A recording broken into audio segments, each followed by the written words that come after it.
Hello everyone. Today I will be talking about the Clean Air Act of 1990. Before we get started, it is important to understand a couple of things before we dive deeper into this complex policy and issue. At the turn of the Industrial Revolution, the innovation and technological advances of human beings has impacted the environment of the world and its balance negatively. The use of fossil fuels, which emit a large amount of greenhouse gases, is a prime reason for its effect on climate. It is evident that the emission of greenhouse gases is natural, but much like many other things, it is unmanageable to take on a multitude of impacts at once. There has to be a breaking point, and humans have reached that point. The rapid increase of factories, plants, and many other things have been a foundational aspect of the human carbon footprint here on Earth. With over a 50% increase in carbon dioxide emitted since the Industrial Revolution, Mother Nature has been showing signs of its repercussions if we continue to go down this road. It is now imperative that we realize this action has the potential to be one of the biggest natural threats to the human race. The blissful ignorance from money and profitability has damaged Earth heavily and is now affecting our own day to day way of living as human beings.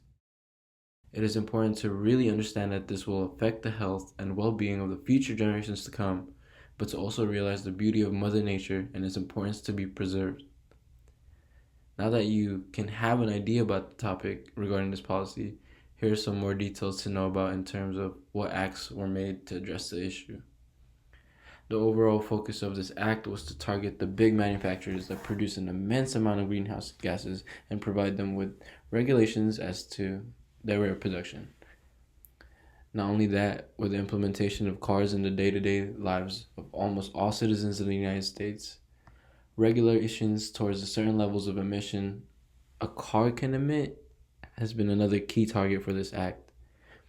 The burning of these exhausted fossil fuels has created poor air quality conditions, not only affecting nature, but the health and mortality rates of human beings related to bad air quality and polluted air.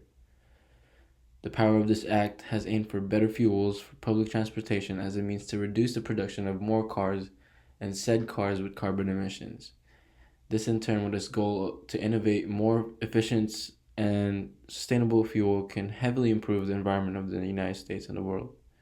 That being said, some policy alternatives can be on the funding or finding an alternative source of fuel rather than trying to improve the already existing and exhausted resources of fossil fuel. Focusing on creating a completely different type of fuel can help with the well-being of humans and the environment. Also, car industries are one of the major stakeholders to this act, and it's important for humans to continue to find another means of transportation to improve the environment and our emission of greenhouse gases. Thank you.